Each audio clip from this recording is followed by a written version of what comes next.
Hello, dear listeners. Before we begin tonight's story, I'd like to invite you to subscribe to our channel dedicated to bedtime stories. Here, you'll find the most fascinating, atmospheric, and thought-provoking tales designed to help you relax and drift off peacefully to the soothing sound of captivating narratives.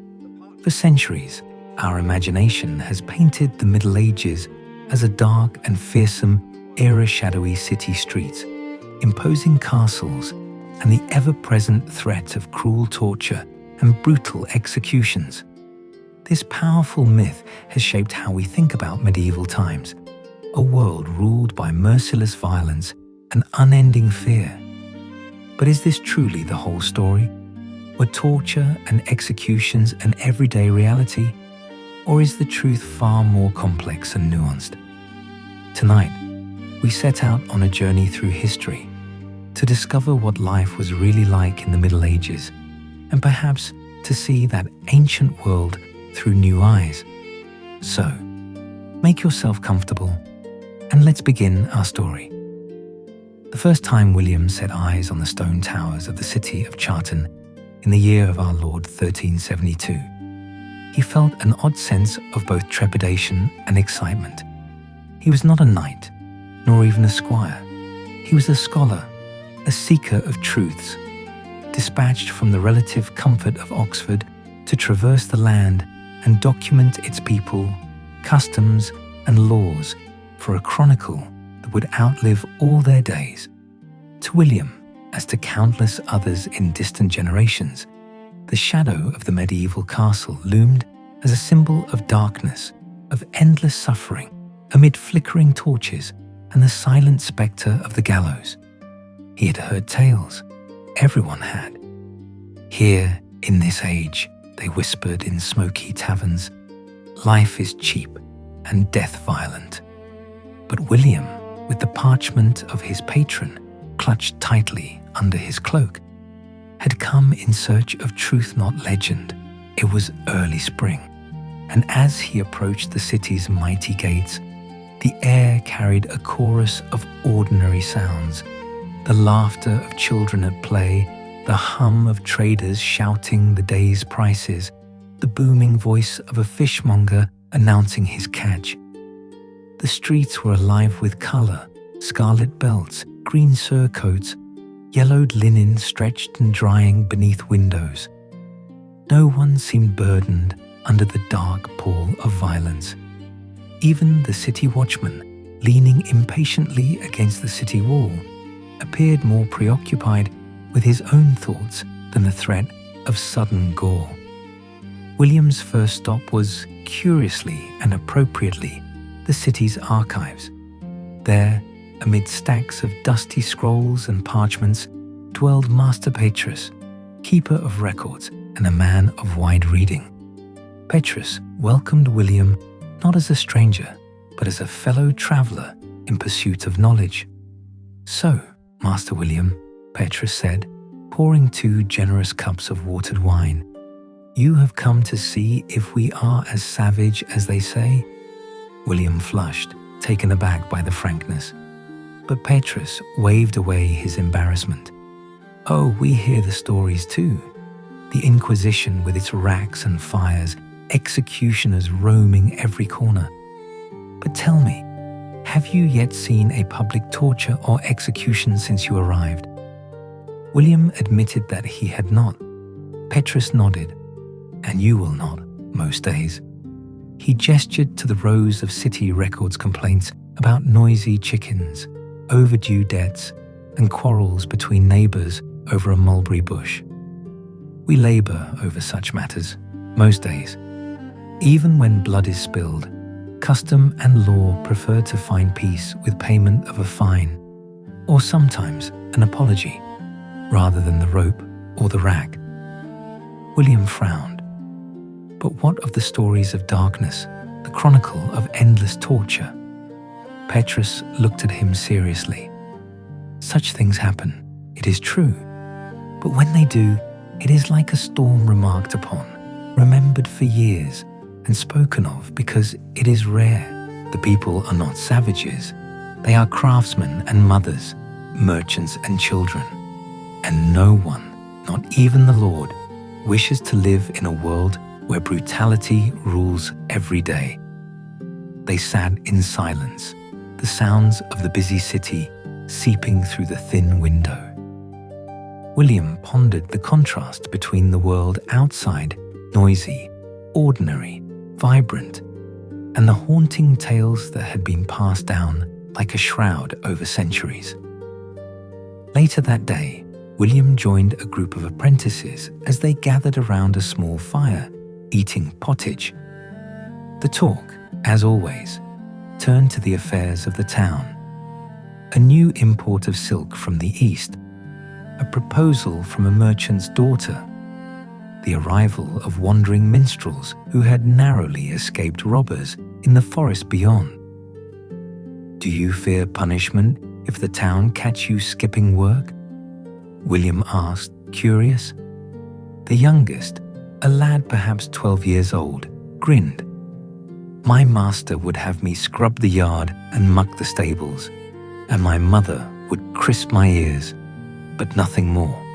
The watchman would laugh himself silly. An older apprentice, missing 2 teeth, but quick with a jest, added, when the Lord holds court, it is to settle who owes what, or if a cow strayed onto a neighbor's grain.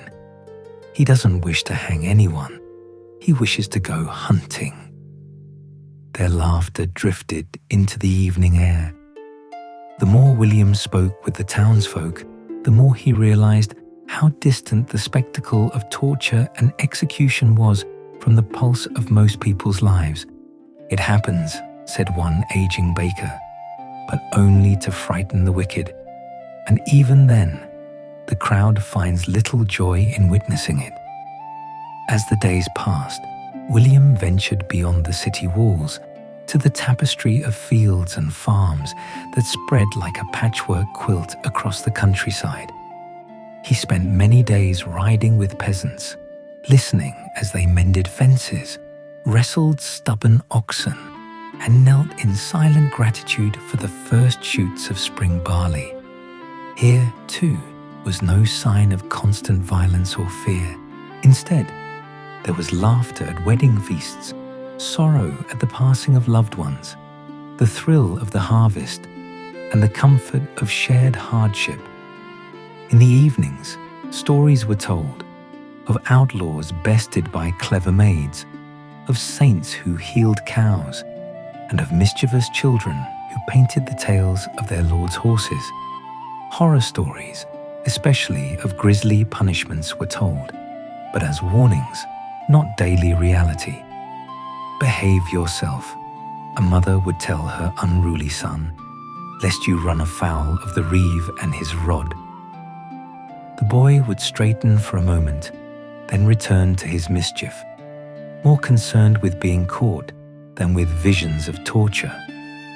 One evening, William shared bread and ale with Father Thomas, the local priest. He inquired about the infamous punishments said to lurk around every corner in the Middle Ages. Father Thomas shook his head. We are not a people who love cruelty for its own sake. The teachings of Christ bid us temper justice with mercy. The Lord of the Manor, the bishop in his chapter, even the king himself, none are eager for innocent blood. We celebrate feast days, not executions. He paused, as if weighing his words. There have been, and will be, cruel men in any age. Sometimes the law is harsh, and some rulers have used fear to keep their grip. But if every village burned heretics daily, there would soon be none left to farm, pray, or sing.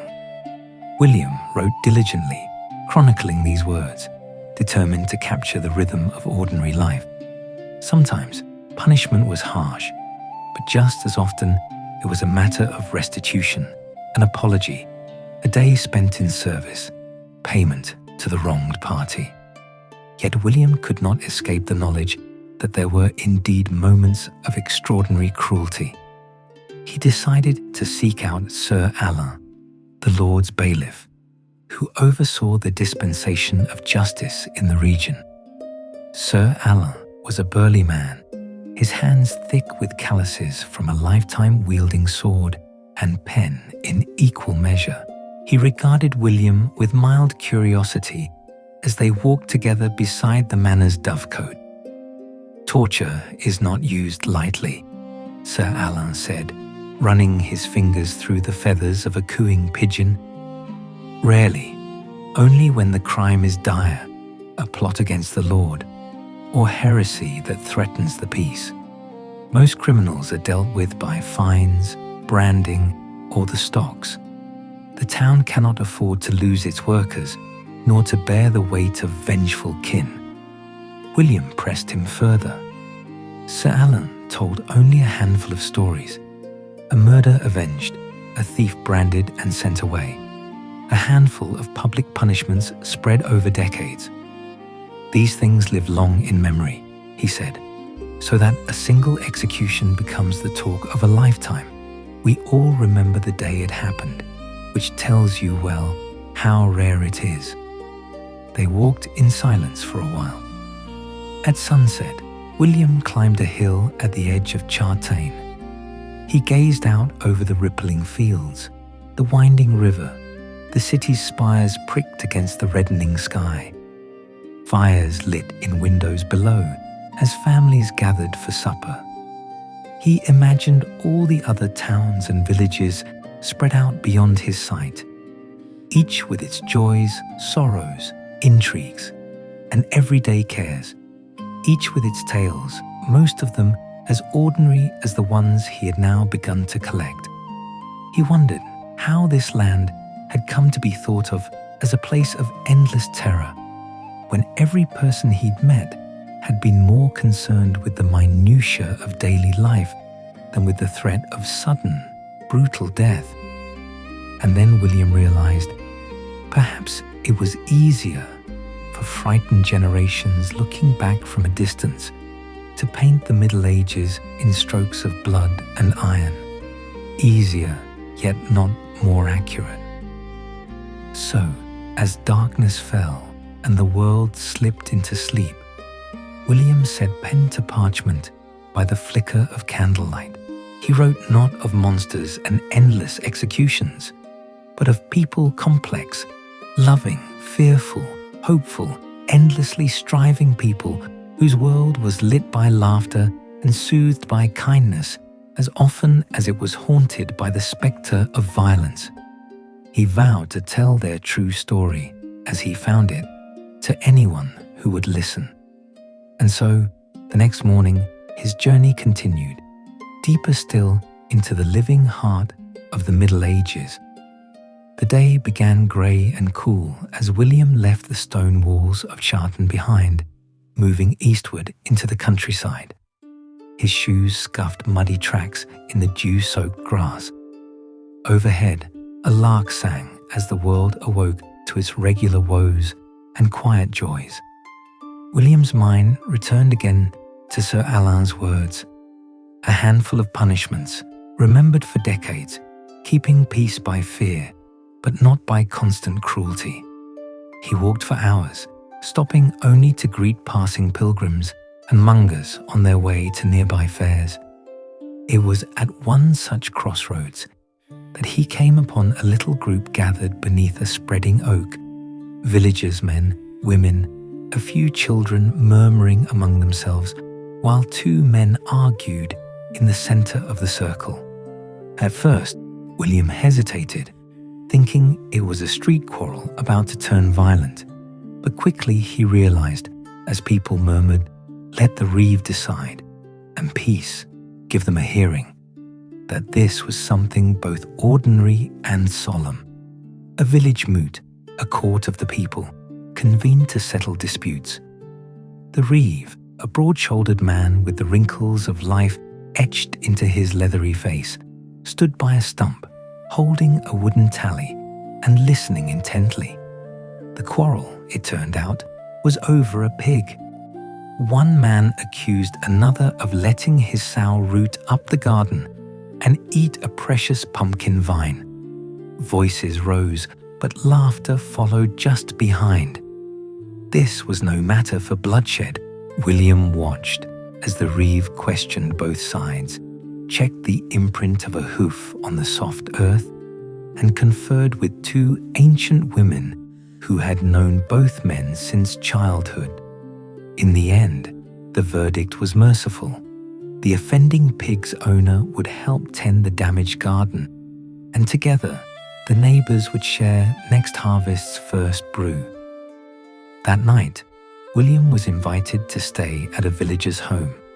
The hearth fire blazed as the family, 3 generations in one room, shared thick slices of barley bread, onion pottage, and cheese. He listened as they talked. "Do such quarrels ever end badly?" he asked, thinking of darker tales. The mother, her hair streaked silver, shook her head. Once, many years gone, one neighbor raised a hand in anger. The mood fined him 2 chickens, and he spent a week mending the church roof. Now they swap yarn every market day. "We need each other," she added with a smile. "To hold grudges leads to hunger and empty beds." It amazed William, who had only known the town laws of Oxford complicated Latin codes, the king's writs, and shrill rumours of witch burnings and dungeons. Here, the law wore a homespun cloak and moved more often to banter and reason than to the sword. But even in the green countryside, legends of cruelty bubbled up occasionally, almost superstitiously, as though the telling itself warded off bad spirits. After dinner, as the children slept, the old grandmother warned, "Do not stray near the marsh by the abbey at moonrise. 'Tis said the Black Friar haunts it, doomed for betraying the secret of the confessional. They say his tongue was torn out by crows." Her story sent a shiver down William's spine, but the mother only sighed. "Enough of tales, mother. The friar was lost in the river flood, so the priest says. Let the dead sleep, and the living work." William sensed that the stories of cruelty, though powerful, were more a way to explain the rare and the fearful. The villagers fretted more about frost than the judge's gavel. In the next village, William attended an actual session of the manorial court. A stout clerk, eyes rheumy from decades of ink, scribbled on parchment as the local lord presided. The accused this day was a brewer, caught watering her ale. The matter was debated, witnesses spoke, and at last the verdict: a fine of 2 shillings and a public promise not to cheat again. The punishment was stern. Money was dear, but no talk of torture, no darkness, only the business of keeping common trust. Between cases, an old sergeant at law confided quietly to William, "The tales exaggerate. Some cruel lords there are one in the next shire cut a thief's hand for stealing bread, and even his own bailiff muttered against him. But such things unsettle even the judges. Most want quiet, not fear, and are quick to remedy if they can. It is peace that keeps the fields tilled, not blood." He tapped the side of his nose and winked. "Remember, young chronicler, men love to tell stories of devils and dungeons because it makes the world's real troubles seem distant and strange. But the truth is, even lords and bailiffs have mothers and sleep beneath the same sky." William pressed him for more, hoping to discern where fear and fact met. The sergeant grew serious. He explained that the law was often harsh in wording branding for thieves, execution for murderers. But these punishments were often commuted, as he put it. A bribe paid, a priest's word, or sometimes the law turns its eyes aside because no one wishes the town to smell of death. Most thieves are simply chased out, never to return. At times, though, punishment did indeed make a spectacle. The stocks, or pillory wooden devices, set in the center of the square, were sometimes used, but hardly anyone died there. Instead, the convicted sat for a day's humiliation, pelted perhaps by rotten eggs or jokes, and then returned to work. It was more a theatre for shame than a theatre of pain. Around the fire that night, William recorded the day's events with scrupulous care. He wrote particularly about the stocks, which had come to symbolize medieval cruelty in stories. Yet here seemed more a ritual of public reconciliation, a way for the community to mark wrongdoing and then move on. His host, an amiable miller, watched him write, sipping his ale. "Do you scholars truly believe we kill for every slight?" he asked, chuckling. "It would be an empty village by harvest. My own brother once tricked a neighbor, the stocks for a morning. Then all was well again." "But why then do so many believe it?"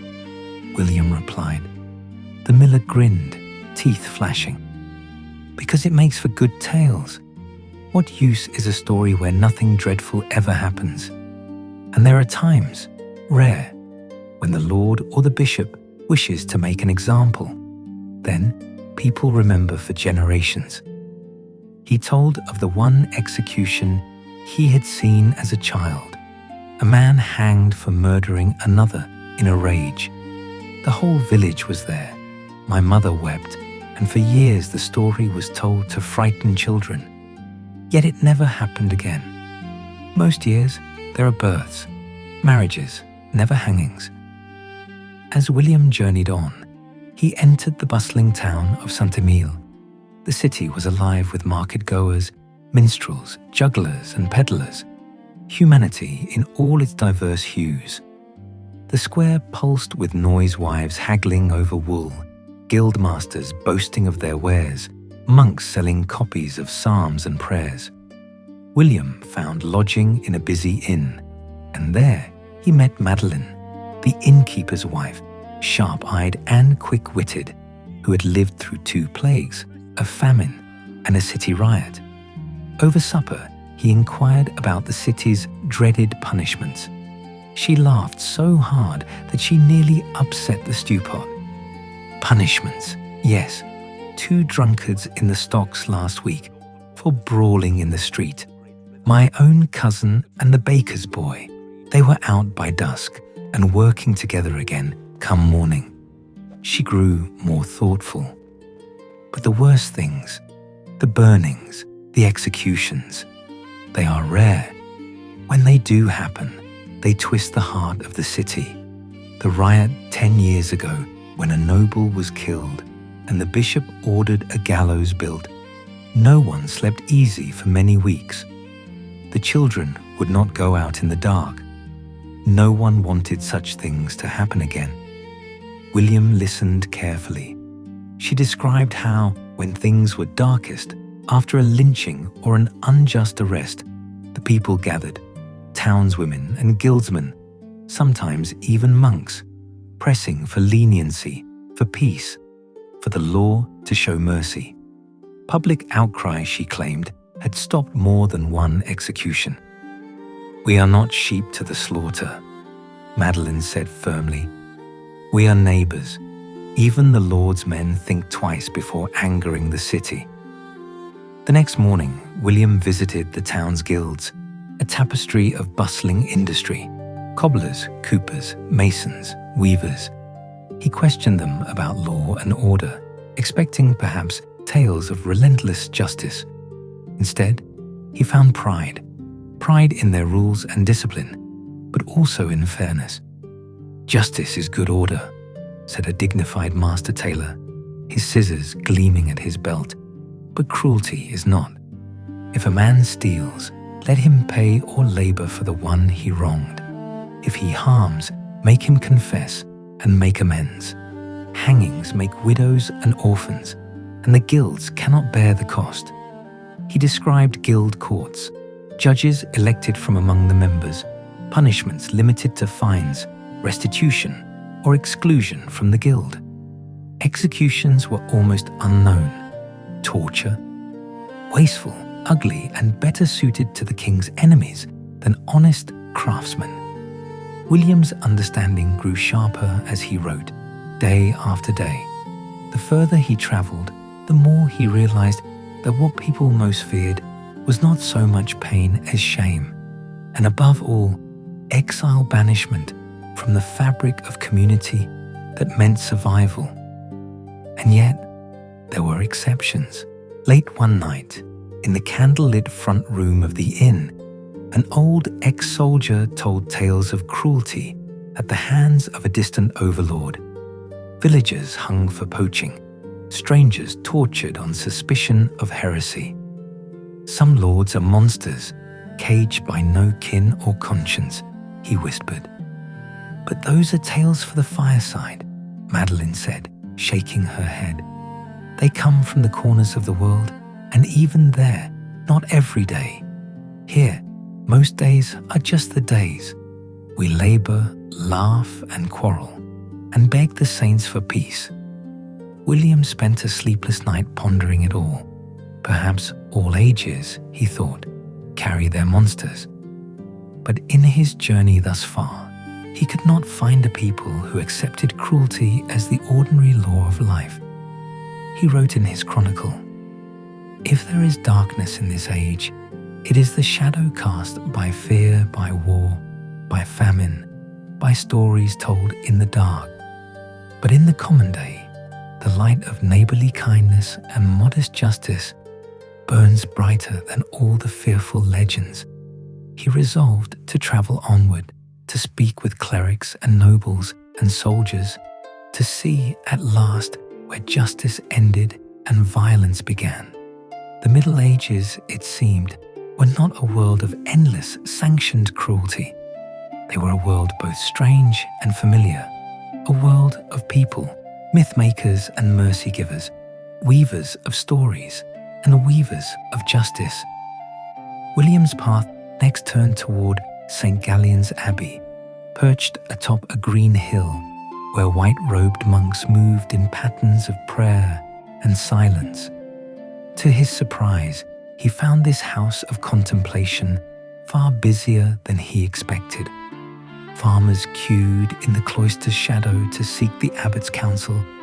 Travelers begged for sanctuary. Chroniclers toiled, copying Latin texts with aching wrists. He entered the chapter house, a hall chilled by wind and centuries, and requested an audience with Abbot Amalric. The abbot arrived shortly, tall and stoop-shouldered, with fingers stained by parchment ink. "So, you wish to know the hearts of men in our days?" the abbot said, his voice grave. "Many say your courts are harsh, your prisons grim.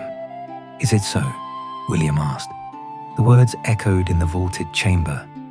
Amalric did not smile, but his eyes shone with both intellect and caution. "Our age struggles, as all ages do, with fear. The world is dangerous, it is true. Wolves roam the woods. Famine steals into the village. Heresy whispers in the corners. These fears gnaw at peace, so men seek surety in rule and punishment. But you must see, young scholar, that we clerics wrestle daily not for blood, but for souls." He led William along colonnaded galleries, past the scriptorium where monks illuminated saints' lives with gold and blue. "There are times," the abbot admitted, "when the church has been swept up in the fury of fear burnings, inquisitions, punishments meant to save the soul from error by the harshness of the rod. But these are tragedies, not our daily bread. Most of our care is for justice, mercy, and the healing of wounds." William pressed, "Why then do tales of burning and torture darken all your reputation?" The abbot paused beneath a mural of the Last Judgment, the damned tumbling into hell, the blessed lifted by angels. Because bad news travels fast and vivid, an execution lights memories for a century, though the far more common work feeding the poor, nursing the sick, settling debts, goes unwritten.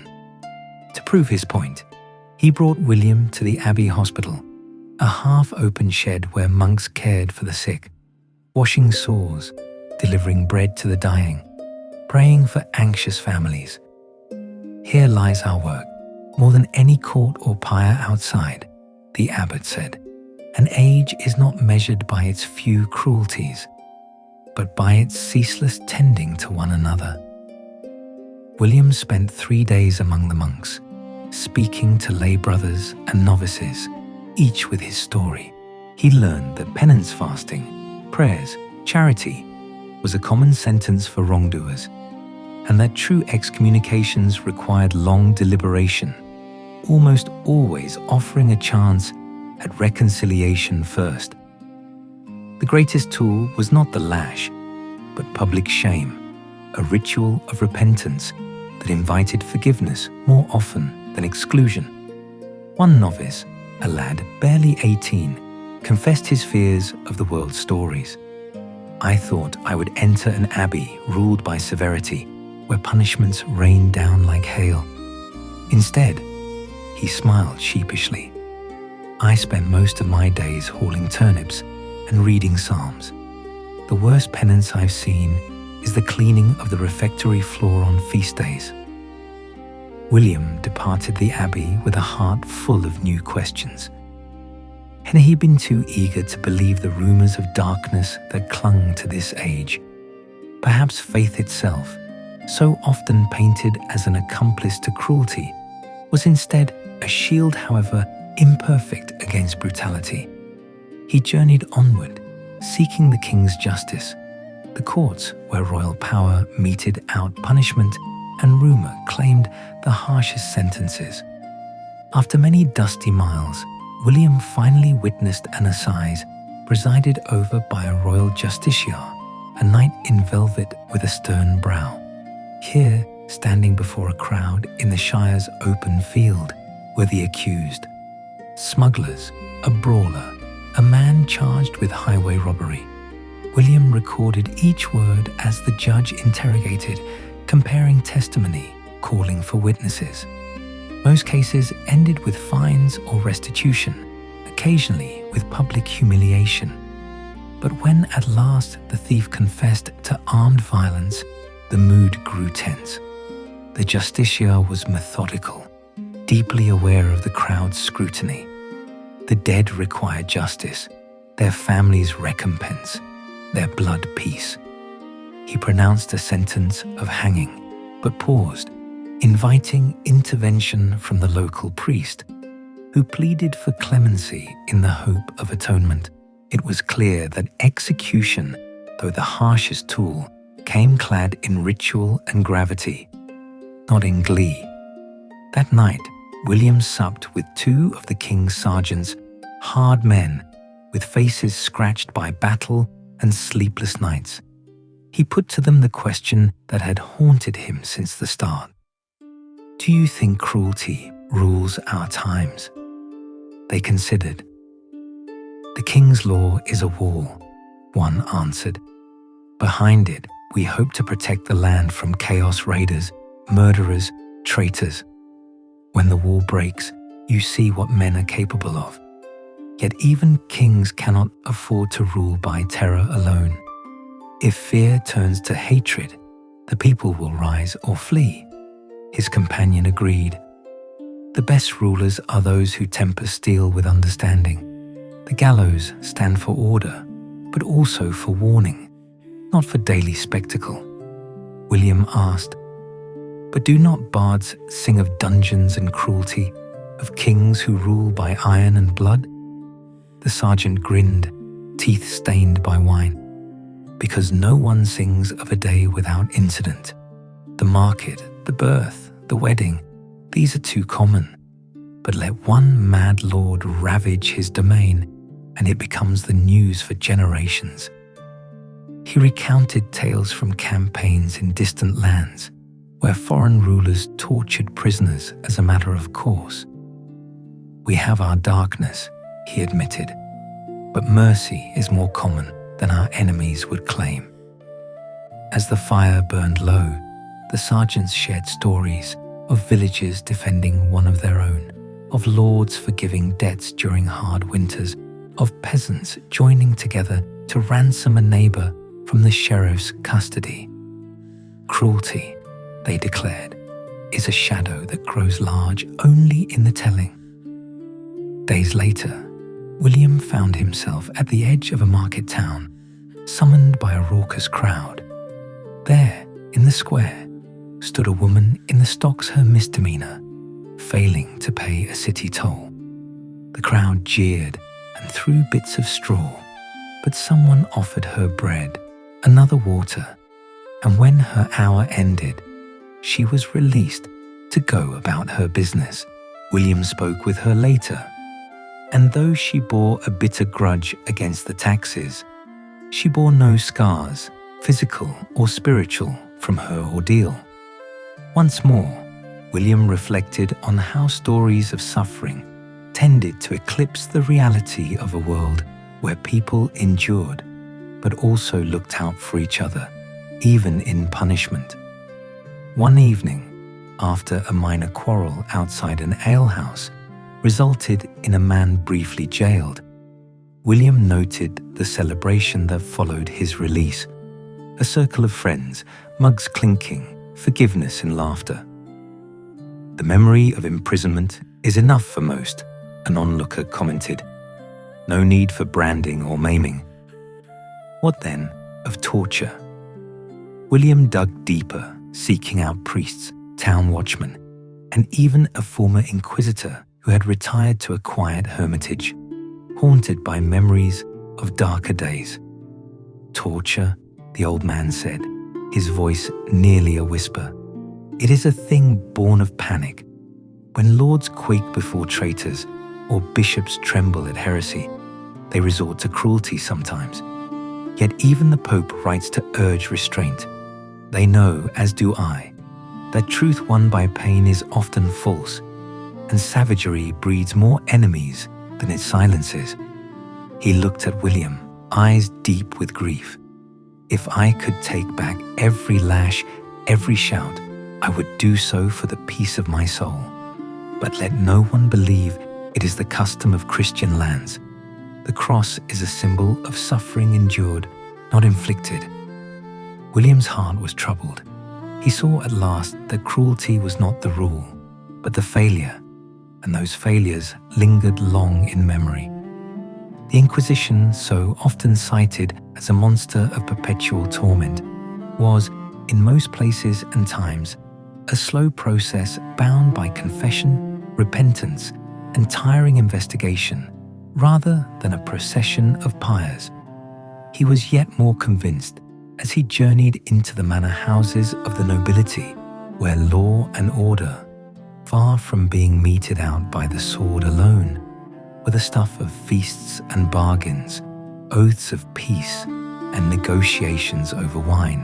Let us not empty the fields by hanging half the farmers, one lady confided. Better they serve their penance and labour for the good of all. William's final stop in this chapter of his journey was a winter fair, held beneath the walls of a great stone town. There, amid carols and dances, he found a troupe of poets reciting tales of atrocity stories of cruel kings and vanished maidens, desperate monks and betrayed knights. As the stories ended, an old merchant shuffled beside William and said, "Fine tales, but better heard than lived. Most days we pray for good weather, honest waits at the market, and children safe at home." William closed his notebook. The truth was clear. The myth of medieval brutality, iron cages, dungeons, daily hangings, was half mirrored, half magnified in the torchlit shadows cast by rare horrors. For every moment of darkness, 1,000 moments of ordinary humanity passed unseen, recorded only in the living hearts of those who endured. The age, like any age, held its monsters and martyrs, but more than anything, it was the age of the common soul, striving for light. William left behind the echoing halls of noble manors and bustling rural fairs, drawn now toward the great walled cities that gathered the ambitions and anxieties of his time. He arrived at last at Montargis, whose high towers and bustling thoroughfares were said to conceal every kind of danger and every kind of tale. The city was alive with motion, carts thronged with grain from the autumn harvest, teams of apprentices rushing with bolts of wool or baskets of bread, hawkers calling out spiced honey cakes, and children weaving games among the crowd. William paused in the main square, its ancient stones worn smooth, not by rivers of blood, but by generations of human feet, moving, thriving. He sensed the shift in atmosphere at nightfall. Market shouts gave way to torchbearers, their lanterns bobbing along the avenues as watchmen called, "9 o'clock, light your candles." Shadows sharpened against the walls, and in their depth, rumors grew. The city, like all cities, was fertile ground for legend. One evening, huddled by a brazier among journeymen, William dared to ask, did they know firsthand of punishments and executions, of torture as a daily threat?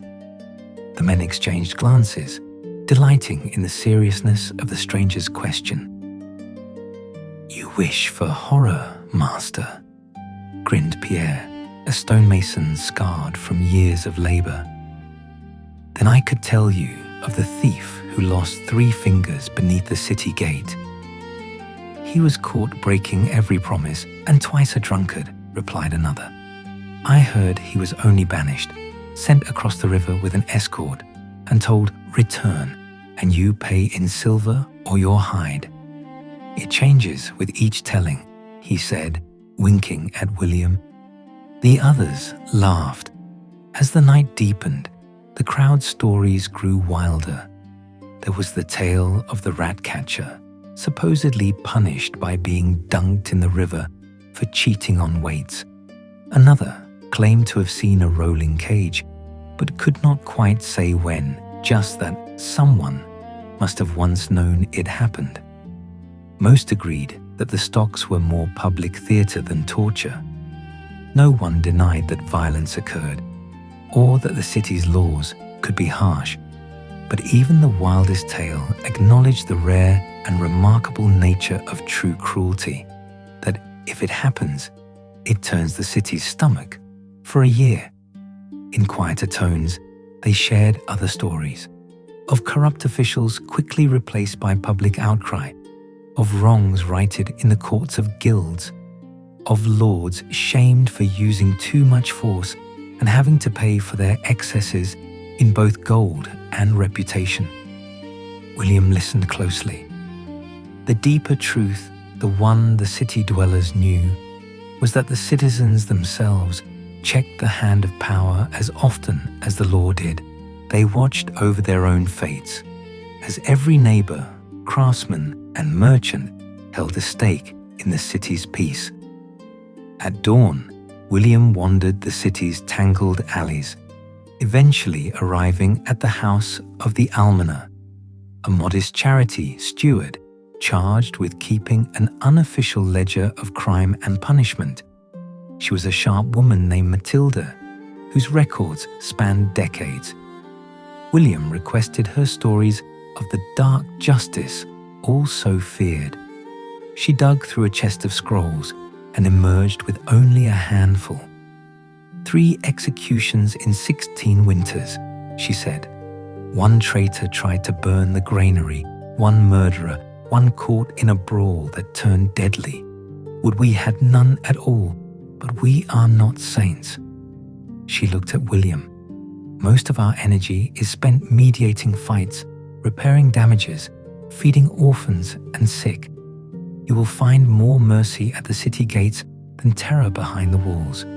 Remember, we live together, or not at all. He asked if the tales ever matched the records. Matilda smiled. Tales grow to fit the fears of the teller. Our biggest monsters are the ones we cannot see. Famine, plague, war. When troubles come, Men turn their eyes to the gallows as if a hanging might scare away misfortune. More often, it brings only sorrow, and we remember the pain long after the crime is forgotten. That day, William attended a city council session. In a high, arched chamber, merchants and guild leaders argued bitterly over rights to a toll road. When tempers flared, the council called the city's peacemaker, a post given not to a warrior, but to a woman known for her wisdom in de-escalating feuds.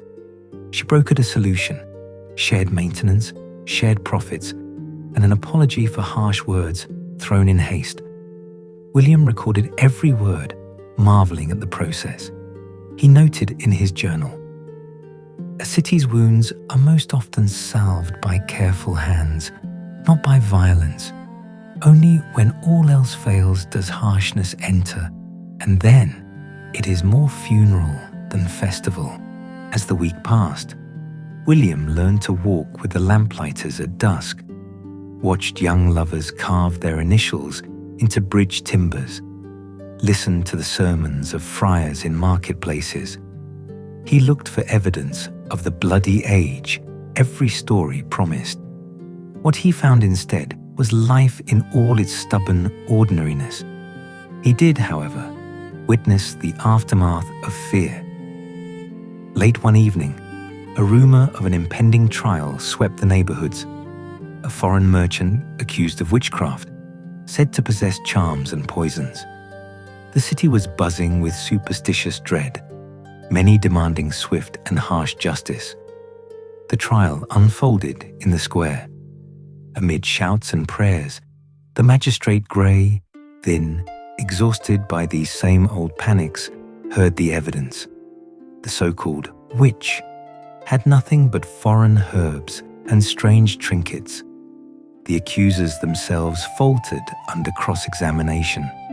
The crowd's mood shifted from anger to embarrassment as the magistrate pronounced absolute acquittal, added a warning against idle accusations, and instructed the merchant to visit the almoner with his potions for the sick, not the superstitious. Afterwards, William spoke to the magistrate, who was cleaning the dust from his hands. "Do you see cruelty in your city?" William asked. The magistrate's eyes were tired. "Cruelty finds its way in, always. But it is the job of men like me to keep it out, or at least to give it no law.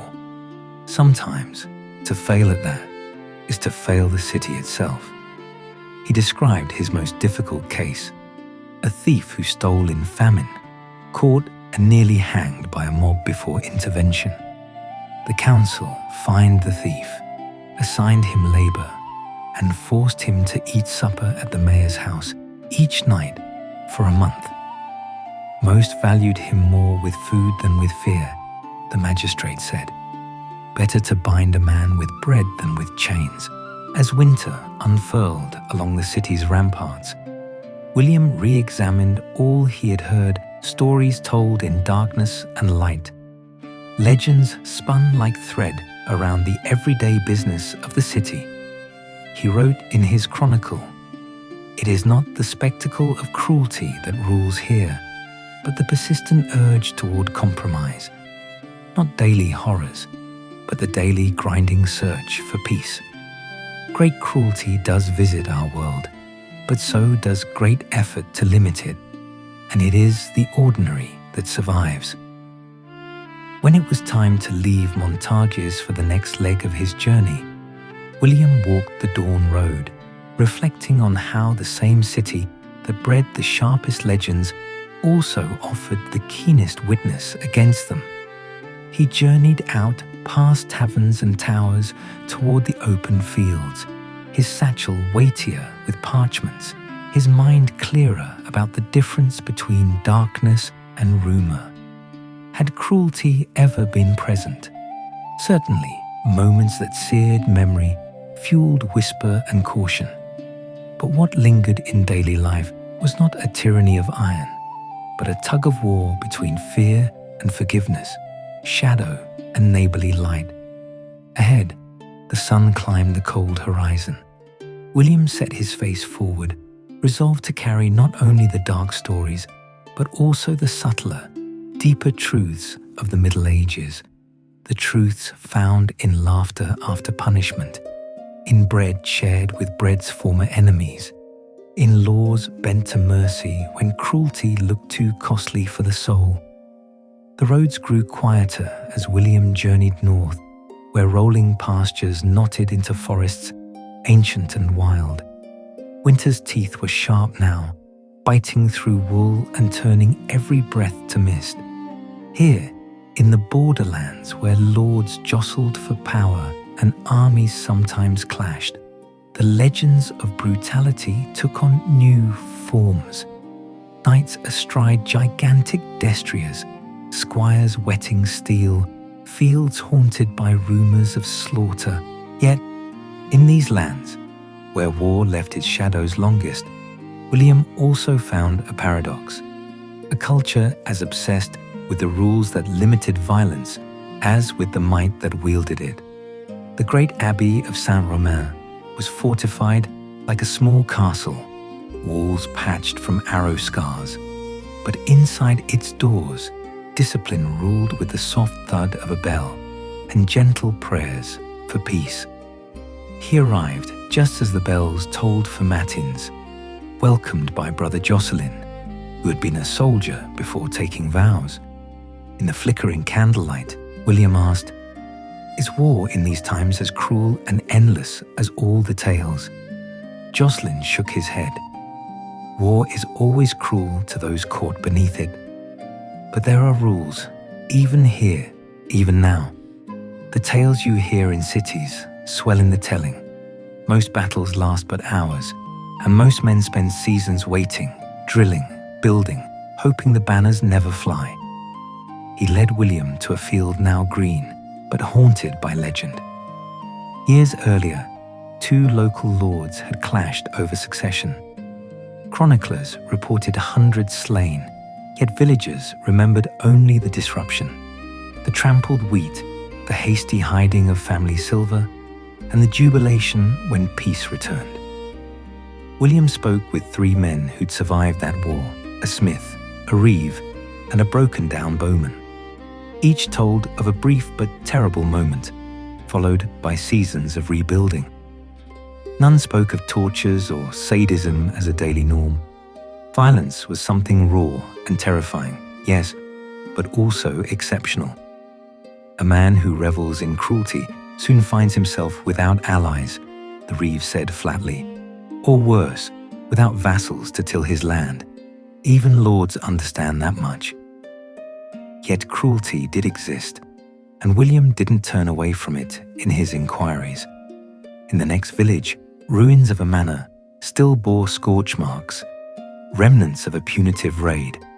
The villagers whispered of a past overlord who, in a drunken rage, had made an example of rebels, burning their granary.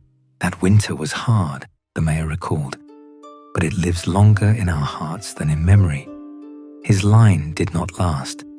The villagers banded together. Justice found a way, even if it took years. William probed further. Was there not a class, the knights, the men-at-arms, who bore swords with a special license for cruelty?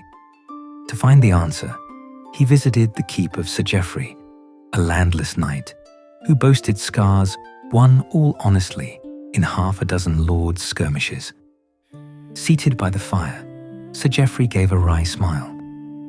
A sword gives a man power, but it is the law of arms honor among knights that keeps the sword from being nothing but a butcher's tool. We are as bound by rules as any guildsman. For every tale of a knight's wrath, there are 10 of service to lady, village, or church. He described the ceremonies of ransom how. Even in war, there were customs for exchanging prisoners, for respecting chapels, for sparing peasants, and crops when possible. There is savagery in battle, Sir Geoffrey admitted, but we know well the consequences of unchecked cruelty. No man is truly feared if he is not also respected. William's next inquiries took him to the widow of a well-known battlefield surgeon, Dame Isolde, who grew medicinal herbs in a tiny walled garden. Her husband had mended the wounds of both friend and enemy, and her insight ran deeper than any knight's. The stories you hear of relentless slaughter, they are not false, but they are rare, she said, crushing comfrey leaves between her fingers. Wounds are common scars more so, yet I treated more men battered by accident or temper than by true, intentional cruelty. War hardens, but it also humbles. It does not make monsters of all. She explained how, after skirmishes, the local monks often gathered the wounded to the abbey, regardless of allegiance. We save who we can and bury the rest, and then life, saint willing, returns to peace. The stories of endless butchery, some are warnings, some are memories, but all are haunted by the wish for peace. William realized the rhymes of bards and the ink of chroniclers favored the terrifying stories of sack and pillage, made memorable because they were shocking, not commonplace. He met two young squires whose greatest wish was not to spill blood, but to win enough coin and reputation to marry or buy a patch of land. I have seen a man hanged for war crimes, one told him quietly.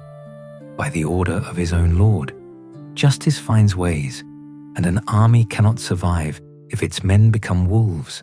Even among knights, the approval of one's peers matters more than the screams of one's enemies. Winter deepened.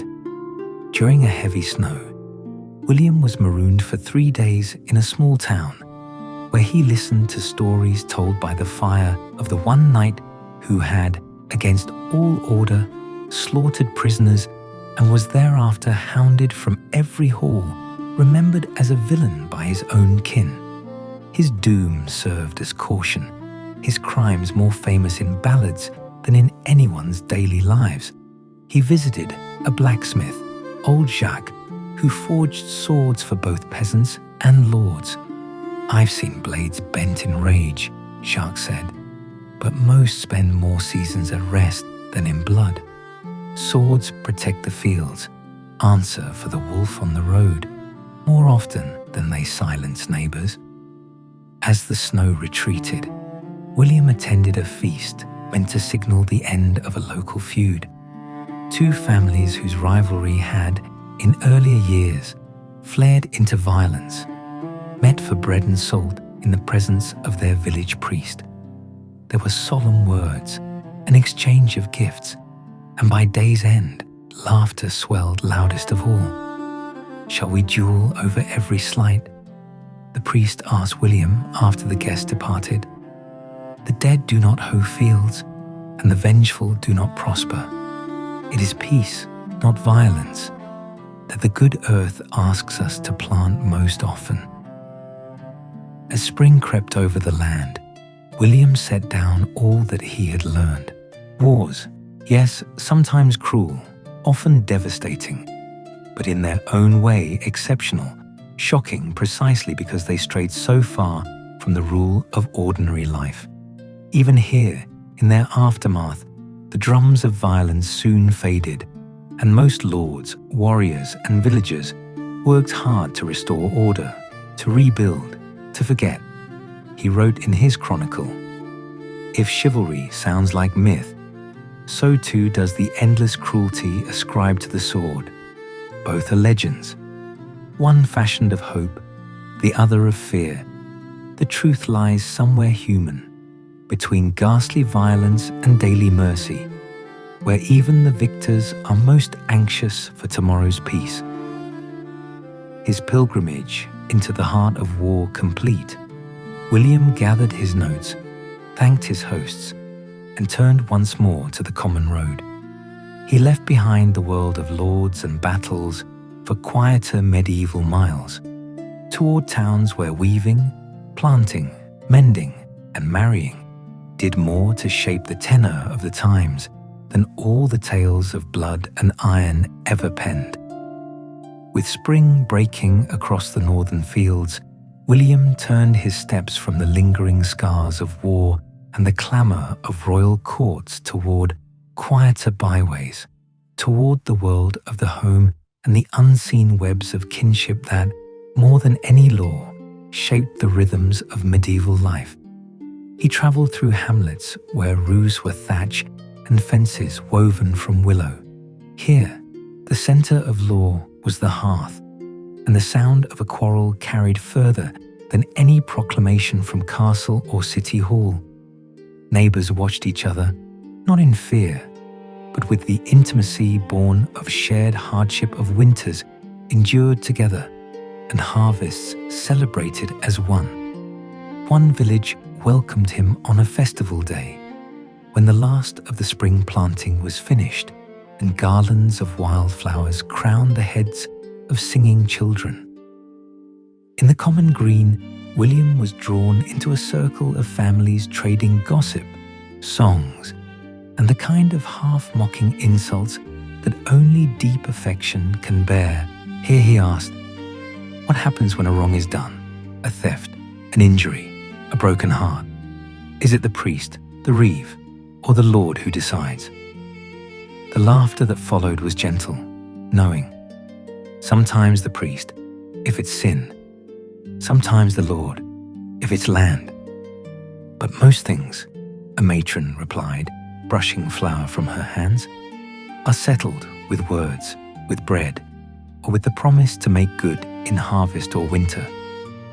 William was led to the oldest cottage, where wrinkled great-aunt Alice told stories from her childhood. Once a boy broke another's arm wrestling.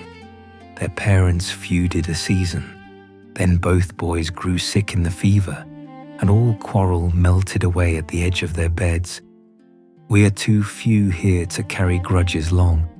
Neighbours are your lifeline when fields flood, roofs leak, or plague creeps into the valley. He sat with a weaver and his family, who welcomed him with dense porridge and a tale of their own losses. "Our eldest," the father said, looking away, "ran off one winter, blamed for stealing cheese. Some said to call the Lord's men, but his mother pleaded for mercy. We prayed, made a public offering for the harm, and after 2 years he returned tattered, penitent, forgiven." William found no stocks in this village, no whipping post in its square. If tempers flared, often the village would gather, voices raised in council until consensus settled. Severity rarely passed unchallenged. The greatest threat was rarely violence, but disgrace, exile from the little world everyone depended on. He heard stories of estranged cousins reconciled at weddings, of debts whispered about during Mass and quietly settled in spring. Even those rarest of transgressions, adultery, grave theft, were handled with caution, lest the punishment harm the whole as much as the crime. He recorded in his book, "The home is a sanctuary wrapped in custom. True severities, when they come, are mourned as communal tragedy, not celebrated as justice." He inquired about rumors of homes broken by violence, of husbands striking wives, children bruised for disobedience. The villagers, after a long silence, acknowledged it did happen. But those who crossed that line, an elderly midwife told him, find themselves watched, corrected, pitied, sometimes shunned. She recounted how the women of the village might band together, scold an abusive husband, or insist on public penance before welcoming him again. We do not aim for blood, but for peace and reform. Too much cruelty makes the village less safe, not more. Even law, when too harsh, can ruin what it seeks to save. Through the summer, William visited hamlet after hamlet, cobbled and earth-floored, ringed by birdsong and the slow sweep of seasons. Over and over, he found the essence of justice hidden in countless small acts, in forgiveness over fences, shared loaves, fathers giving up a day's hunting to repair a shed damaged by a storm. Harshness, when it came, was exceptional, debated at length, and more cautionary than ordinary. At one village midsummer dance, an outsider, a peddler accused of cheating with false weights, was caught and held by the green. The villagers debated, examining his goods, demanding restitution. He begged mercy, offering honest silver for his fraud.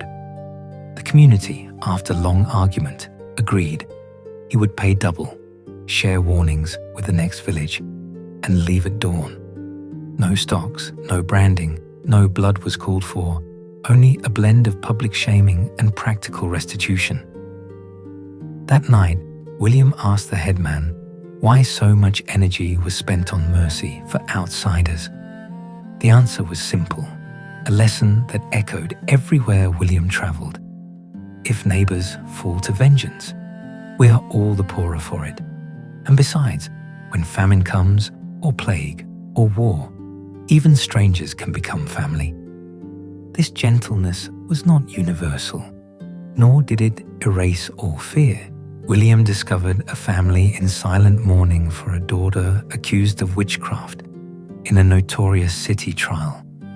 The tale had crossed miles by word of mouth, a legend more than a local truth, but a shadow nonetheless. We prayed for mercy, the woman's father told William, but the city fed on fear. Here we would have watched, waited, questioned longer. Their hunger for spectacle was our sorrow. Late that summer, William paused in a large village bustling with preparation for Michaelmas. The feast, he discovered, was famous for its great bread contest and for the reconciliation of several years' worth of old resentments. Two farmers who had, for seasons, cursed each other over a disputed lane were at last persuaded by friends, the priest, and their own grandchildren to break bread on the green. The whole village clapped as the priest pronounced peace, threatening both with an hour's dunk in the river should hostilities return. As the signal horn blew and the dancing began, William recorded, "The folk of the Middle Ages are not innocent of anger or vengeance, far from it, but they are far more ready, when pressed, to forgive and to find a way home. Life is too thin and kinship too necessary to allow the darkness of cruelty to flourish unchecked." In the late days of autumn, as scarecrows drooped over fields shorn and geese honked southward, William's path took him to convent and manor, seeking the wisdom of those who lived between worlds, not quite noble, not quite peasant. He spoke with abbesses, who settled disputes among their labourers, with stewards who presided over the marriages of the poor and the apprenticeships of restless sons. Everywhere, he found the texture of justice was the texture of home. Public infamy was feared more than pain. Resentment was managed not as a matter of power, but of practical survival. Severity shared with outsiders, visiting judges, or faraway chroniclers were always told as aberrations, never as the common rule. On his last night before the roads hardened with frost, William sat by a cottage fire, the household asleep around him, and finished his longest chapter. He called it Mercy in the Hearth. He closed with the words, "To judge this age by its severest yell is to miss the deeper truths sung in every lullaby, woven into every roof beam and loaf baked. For every tale of dark justice, 10,000 live quietly, forgiven and forgiving, beneath the watchful smoke of humble chimneys." In the morning, as the frost glistened on the stubble and the sun rose pale and clear, William pressed his book closed, shouldered his bag, and prepared to return at last to his scholars and city. His heart, homesick now for the country he had come to know, brimmed with stories not of cruelty, but of resilience, laughter, and the stubborn daily acts of medieval mercy. The journey homeward was a slow unfolding. William paused often to share bread with strangers, to watch the turning of the seasons, to listen to children's rhymes and elders' proverbs. His notebook swelled with words, of quarrels solved in the shadows of barns, of laughter and judgment by firelight, of patience in face of wrongs, of harmony patched each day through 100 small mercies. When at last the towers of Oxford loomed before him, William found himself changed. He had left as a seeker of grotesque tales, expecting to confirm the old whispers that medieval life was ruled by cruelty. He returned as a careful witness to people's daily striving for peace. On his first evening back, in the smoky warmth of the scholars' dining hall, William was beset with questions from friends and rivals who gathered eagerly to hear about his travels and discoveries. "So, Master William," declared Hugh the cynic, "did you see the dungeons running red with the blood of thieves? Did you see racks in every church and the gallows at every village gate?" Laughter echoed in the rafters. William smiled, savouring a drink. "I saw dungeons and heard of racks, but more often I saw courts gathering to find someone for loud chickens or to broker peace over a broken fence." A murmur rippled as the scholars crowded closer, expecting the real stories. Some pressed further, eager for tales of horror. "Surely you found lords hanging peasants by dozens," said a young scribe, whose hands were always ink-stained. "Did you not record the secrets of torture chambers, the hidden sins of priests and rich men?" William shook his head. "I heard of such terrors, yes, but most as distant memories or warnings, the kind passed down like ghost stories to keep children in bed." He described the processions of penance, the preachers who urged mercy, the mothers and neighbors who pleaded for clemency for wayward sons. He described the reality of the stocks, a tool more humiliating than harmful. He recounted feasts where old foes made peace, and the way whole villages mourned the rare execution or exile as a wound rather than a spectacle. "The truth is," William said, "the Middle Ages are mostly a world of patience, of argument and laughter, of sorrow eased by neighborly hands. True cruelty exists, but it is mourned, not celebrated." A silence settled over the halls, broken only by the hiss and crackle from the hearth. Some students seemed baffled, even disappointed. "But the legends," exclaimed Hugh, leaning forward. "Why are the old tales so different? Why do we hear from minstrels and merchants tales of chains and terror?" William had wondered long on this during the dark walks home. Now, surrounded by curious minds, he spoke with care. Perhaps because terror is memorable, shocking, and quickly spread. A single act of violence, rarely allowed in the calm of daily life, is retold 100 times, sprouting horns and claws with each telling until it becomes a monster to frighten or to warn, whereas patience, mercy, and normal days are like soft rain on the stone, a quiet force that leaves less mark in song and far less in rumor. He described how, from hamlet to city, the myths grew by a kind of communal anxiety. When famine or plague threatened, when rulers seemed distant or foreign, ordinary folk crafted legends, sometimes as forms of comfort, sometimes as dark-hued warnings. Where stories did not match life, people used them not only to terrify, but to argue for clemency and protect what peace they had. As the night wore on, the students' skepticism softened, replaced by thoughtfulness. The sharpest among them asked, "But what of the rare cases, the infamous tyrants or inquisitions?" William did not shirk these.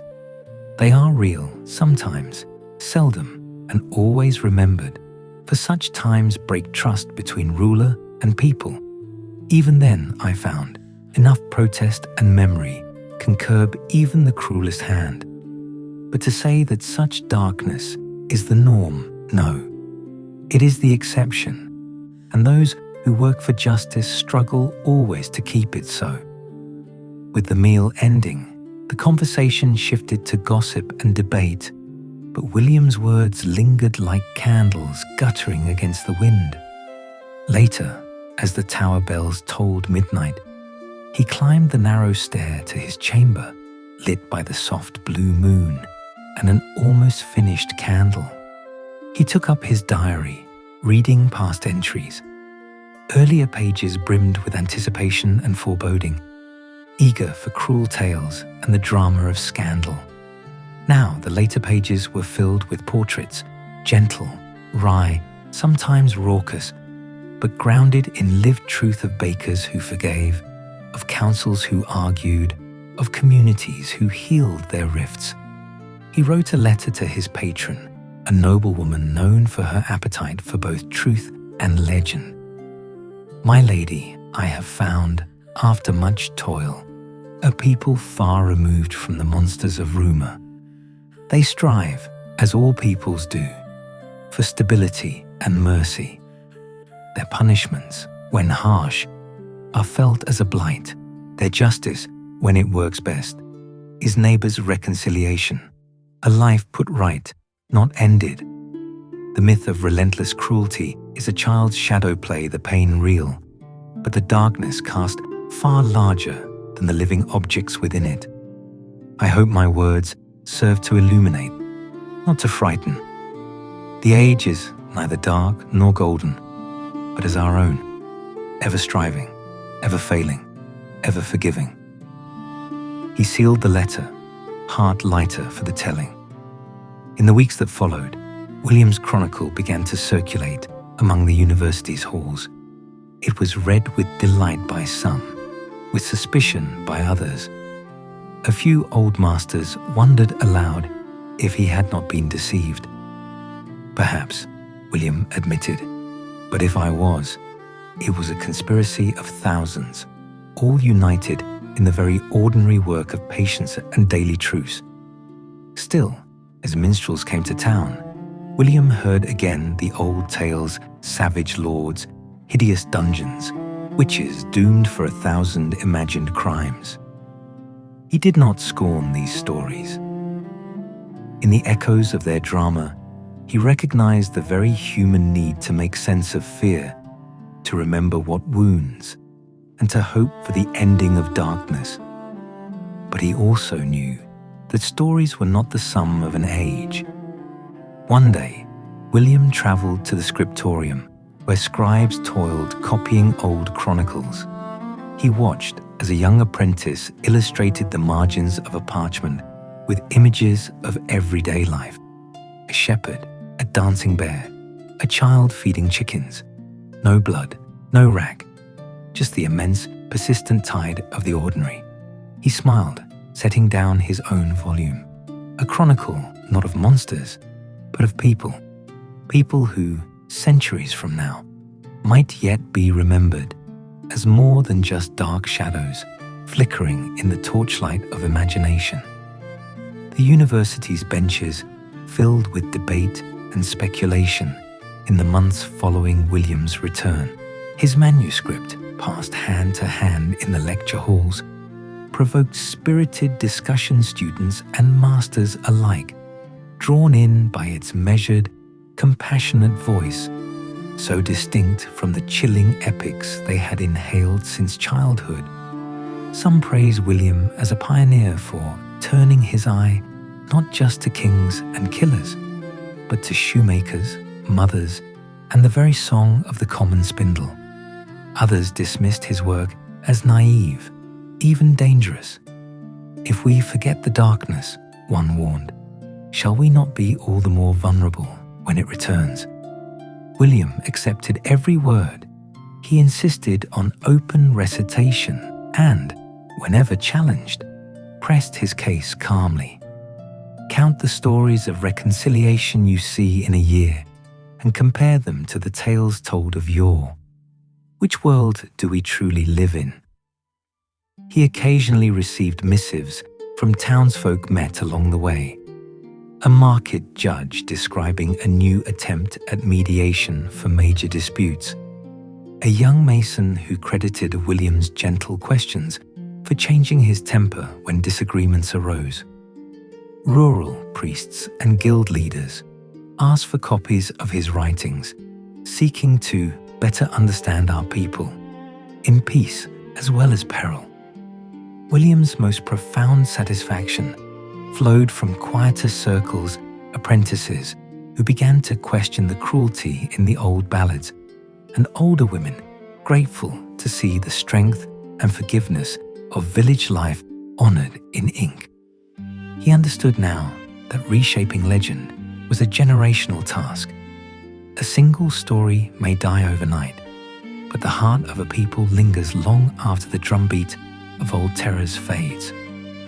Meanwhile, the minstrels and storytellers made their circuit through the markets and feasts. William was a frequent listener. He heard the tales anew: bandits hung at crossroads, lords whose iron hands made rivers run red, saints rescuing innocents from tyrants' fires. At interludes, storytellers noticed William's presence and sometimes teased him in song. Ask Master William of the gallows tree, and he'll answer you with a bowl of peas. He laughed along with the crowd, but as dusk set in and the moon rode the rooftops, children's questions began to prick at the bard's certainty. Did the kind reeve really save his enemy from hanging? A girl asked at one story's close. Wasn't there a way to make the wounded knight a gardener instead? Another piped up, her mind working already on a gentler version of the tale. The bards improvised, introducing tricksters who turned violence to laughter, clever girls who solved predicaments with wit, and judges who found a silver coin and forgiveness at the end, not always death. The crowd loved these innovations, repeating them afterward around their own fires.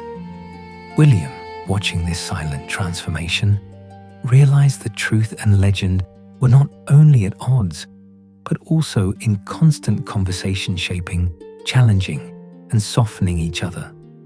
The myth of eternal bloodshed had not been created in a day, nor would it end with one chronicle. Yet every question, every new telling, nudged the world a little closer to honesty. In town squares, William sometimes read excerpts of his work aloud at the request of local clergy or city elders. His voice, measured and deliberate, painted scenes of justice as mending rather than rending, punishment as boundary setting more than vengeance. Afterward, farmers and merchants argued cheerfully. Your stories warm the bones, Master William, but don't you overlook the teeth of winter? Yet, as he pressed for examples, most conceded that the ordeals of legend so often lived more in rumor than memory. One elderly widow took William aside after a reading in Shrewsbury. You remind me of the stories my mother told, and those she would not let my father finish if they turned too dark. We have need of warnings, yes, but never forget that life for most is patching and hoping, not striking and shuddering.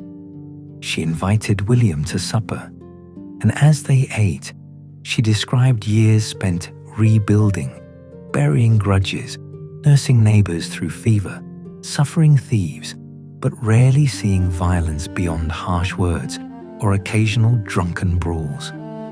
During winter, a visiting friar launched a series of sermons in response to William's work. He seized on the theme of mercy, weaving in gospel stories that mirrored the reconciliations from William's chronicle. "But let no man think the world is without peril," the friar cautioned. Still, the congregation, newly attentive, left murmuring about the handful of harsh cases. Were they truly the emblem of their times, or only the flares that drew fearful eyes from ordinary labours? Back at Oxford, William was approached by Marjorie, a young scholar debating whether to add verses to the old chronicles for her final work. "You have changed how I see them, how I see us," she told him. "Perhaps if I write of not just what frightens, but what heals, others may look more closely before crossing to the shadows." One evening, an argument erupted in the senior common room between two fierce minds: Master Giles, a devotee of stern histories, and Sister Ambrose, a visiting nun scholar who defended William's account. The dispute grew heated. Giles denounced whitewashing a brutal age, while Ambrose insisted, "To forget the mercy, Master Giles, is to forget the bulk of our neighbours' hearts." William listened, not interrupting, knowing both sides spoke from genuine effort to understand history and the present faithfully. After the others had left, he and Ambrose walked the moonlit cloister in silence, pondering how centuries hence the same dance of legend and truth might play out anew. Whatever else history is, it is never just a ledger of pain, Ambrose said softly, but a garden where every tale good or ill leaves seed. William nodded, gratitude and hope mingling within him. Spring brought a summons from the court of the local earl, whose chaplain had read William's chronicle and wished for his insight. At the manor, William found himself in a chamber filled not with swords, but scrolls, jurists, advisors, and clergy debating jurisprudence. The chaplain welcomed him warmly. "We noble folk prize justice, but we live closer to fear than some. Tell us, does your journey suggest we could do better?" William bowed and spoke plainly. "Justice gains weight when it mends, not rends. Respect is not grown from terror, but from fairness, patience, and honest accounting. The very few who delight in cruelty do so at the price of their own peace, and often their families too. Your lordship's greatest legacy is the peace your people recall, not the dread they will pass on to grandchildren." His candor was received kindly. The Earl later introduced new ordinances, increasing the use of mediation and mercy, and stricter review of severe sentences. A clerk, writing to William months later, credited the chronicler's tales for opening eyes at just the right moment when a lord most doubts the wisdom of his own anger. In his last days at Oxford, word reached William from distant lands, copyists in Paris, Bruges, and Florence, requesting his notes. He understood, with some awe, that whatever part he'd played in softening the law of cruelty, there was a hunger, even among scholars of chivalry or church law, to imagine an age not shaped by blood alone. In quiet mornings, William sometimes joined children by the riverbank. He listened as they invented new games. One group played at court, where disputes were settled by oaths, games of chance, and even the offender fetching water or sharing honey cakes by way of penance. When a sharp-tempered boy demanded the offender face the river's cold, the others laughed and refused. "That's not the way. Forgive him and let's play." As William watched, he felt the tremor of hope that had animated his entire journey. The deep truth of the Middle Ages of any age was always a contest, a conversation, a shaping and reshaping of what was possible, what was bearable, what was just. Every generation retold its stories to fit what it needed to fear or to cherish. But so long as there were witnesses willing to seek and to speak the quieter truths, mercy and reason would find their way into the world, even, especially, when legend roared to the contrary. And in that hope, William kept writing, teaching, and retelling, trusting that in time, even the darkest tales might grow a gentler ending. As the years slipped by, the world turned and changed around William. His hair lightened with streaks of silver, and his hands grew lined, more comfortable now, curled round a quill than a traveller's staff. Yet his work never ceased. The chronicle he had begun on muddy crossroads grew through revisions, debates, and testimonies from new generations. It was copied by other hands, sometimes altered, sometimes imitated, until scraps of his language surfaced far from Oxford, gleaming in sermons, woven into new ballads, or quietly spoken behind bakehouse doors. Word of William's gentle histories reached nooks and alcoves. His boots never did cathedral libraries, town schools, the scriptoria of distant abbeys.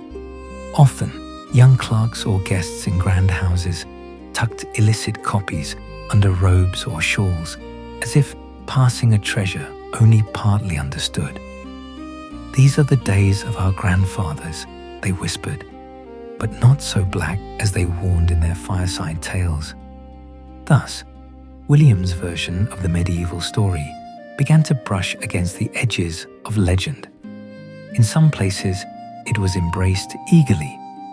Town reeves and guild leaders welcomed a less bloody vision, copying its lessons onto the fabric of local laws and customs. "Let us be known," declared one town charter, "not by the severity of our gallows, but by the number of wrongs mended by neighbourly hands."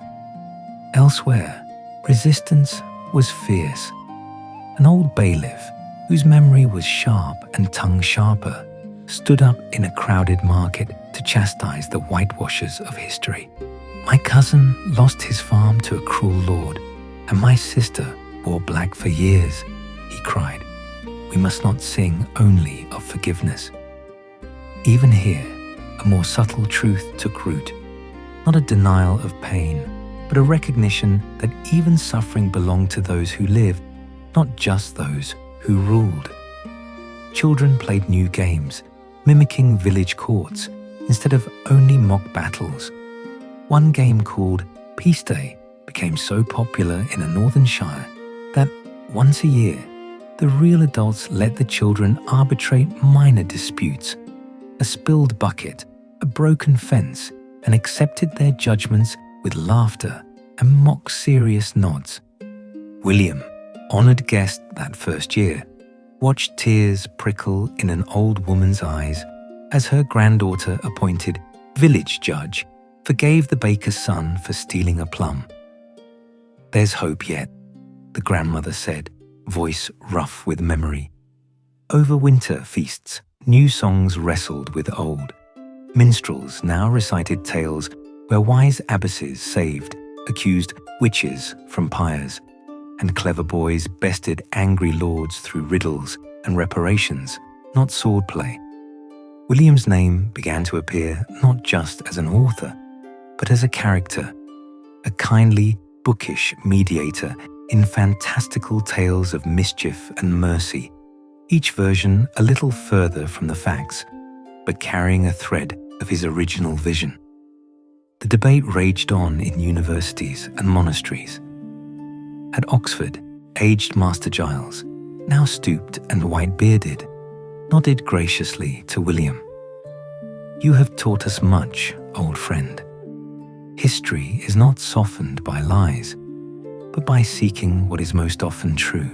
They shared a rare bottle of sweet wine, reminiscing over decades of students, debates, and the slow change of hearts that worried as much over justice as over legend.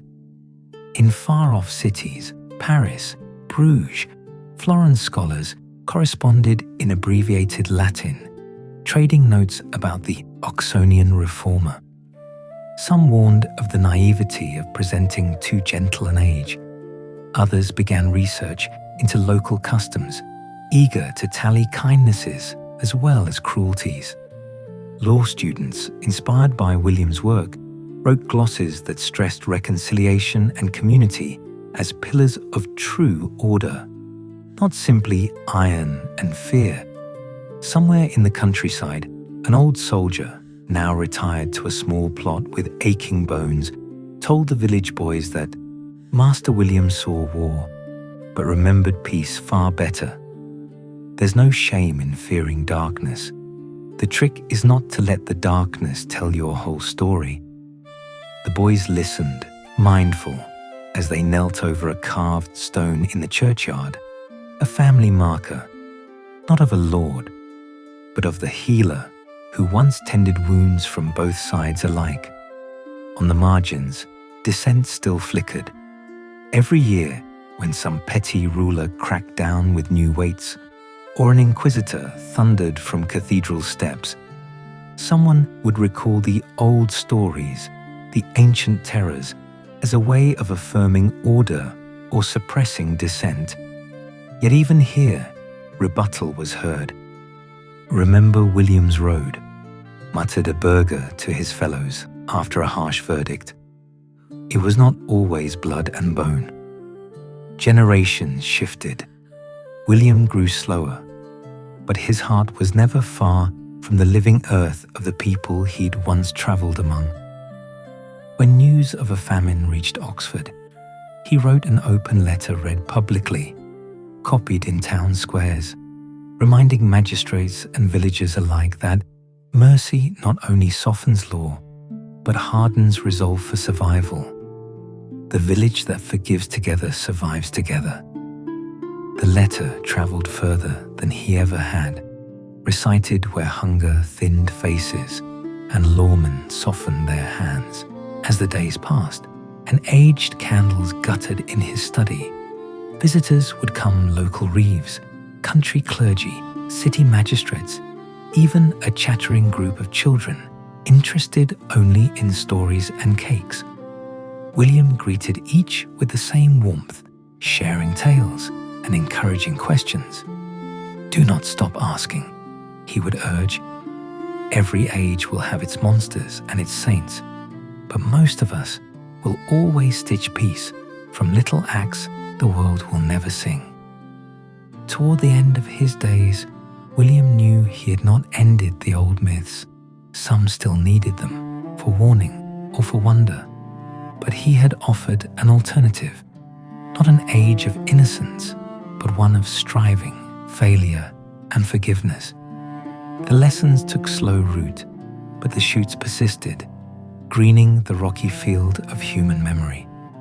When he finally passed, it was without bitterness, but with great hope. He left behind well-thumbed manuscripts, a garden still lovingly tended by both students and neighbors, and above all, the stories spoken in market and at family tables, written at the margins of law and song. And in time, when bards or chroniclers gathered beneath moon or candelabra, someone would inevitably tell the tale of William the Chronicler, who walked the roads, saw the people, and found, at the heart of the Middle Ages, not a kingdom of pain, but a world of striving souls, ever mending, ever seeking the truest form of light. Years after William's passing, the gentle hush of his work lingered in the corners of libraries, echoed in the laughter of children playing court, and glimmered in the eyes of those who had, in secret or in public, chosen mercy where myth urged vengeance. In quiet cloisters and raucous market squares, his chronicle was not always cited, yet its spirit found voice in elder sisters who hushed a quarrel, in young jurists who hesitated before condemning, in minstrels who set aside cruel endings for clever ones. Sometimes However, the old stories surged back as fiercely as the north wind, when a tyrant rose, when famine hollowed villages, or when some preacher with fingers stained by power thundered tales of devils and heretics. The legends of endless middle-age cruelty ran wild. It was then that William's words worked their secret magic, in the doubts kindled in the hearts of listeners, in the whispered questions exchanged after the preacher's rage had faded. Did it really happen so often? A girl would ask, grasping her grandmother's hand. Why did they not always hang the thief or burn the accused? Well, the old woman might answer, some did, but most sought other ways, and it was those times we remembered, and those neighbors we loved best. As time slid onward, new generations of chroniclers and teachers gathered under candlelit ceilings. Some, eager for drama, revived the tales of horror, recasting past centuries as nightmarish wastelands. But always, in the back row, a quiet student or an old master remembered William's journey and raised a gentle objection.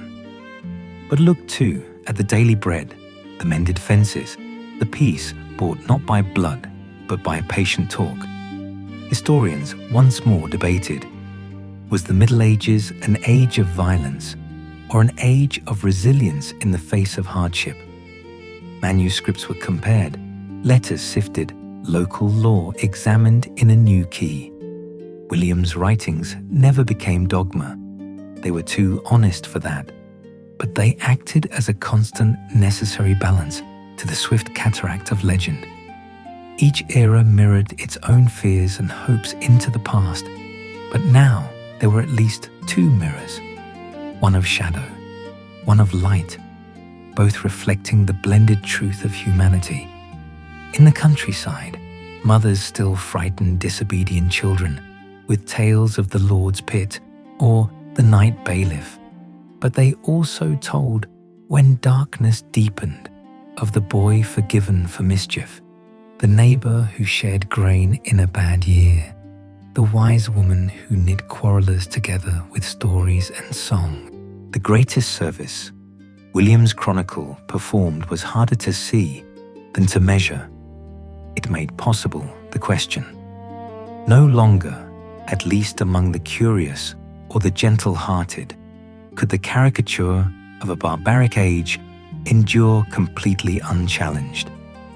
There would always be those who preferred the sharper version, a world made simple by the absolute, but for others, truth was in the striving for nuance, as it is in every honest life. A stone was set in the churchyard where William was buried. Unlike many monuments, it bore no list of battles, no coat of arms, no grim epitaph. It simply read, "He listened to many tales and told the one that most deserved to live." Sometimes, pilgrims would kneel by the stone, seeking not wisdom in marble, but in memory. Old friends left apples or quills, a token for the man who called them all to look again at the world and themselves. Among the fresh generations, the legend of William morphed further, evolving like all living stories into something richer than its source. He became the reluctant peacemaker in romance, the gentle judge in satire, the saint of second chances in a few poor villages and a few more hopeful hearts. In time, when other ages faced their own darkness, the chroniclers would leaf back through William's modest entries and recall not only the rare punishments that colored the old years with terror, but the far more common mercies that actually held those years together. As new tyrants and monsters rose, as they always will somewhere, William's lessons strengthened the resistance of memory. That cruelty is not inevitable, that most people in any time do not long for violence, but endure it as failure, and that sunlight survives storms always in the ordinary acts of forgiveness. Finally, one summer evening, long after William's bones had become part of the earth he so loved, a congregation of townspeople gathered not for judgment, but for a festival of tales. There, in the waxy glow of lanterns, a girl of 12 stood to speak, a tale not of torture or execution, but of a family divided by a lost pig and reconciled by a loaf of bread. The crowd laughed, nodded, remembered, and at the end, as the stars pressed down and the bonfire burned low, an old man who'd once heard William speak turned and declared, "Perhaps in every age, we must choose anew which stories we let shape our world. Let us choose well." And so, in song and story, in argument and quiet work, in peace won over quarrel and mercy over might, the Middle Ages continued, as the world always will, sometimes cruel, often kind, always fiercely human. The myth of endless brutality did not disappear, for people have long memories for dread. But now, thanks to a wandering chronicler, people always remembered to look for truth in the laughter around their own fires, and to find the light each other's company could cast, even, especially when the old shadows grew tall.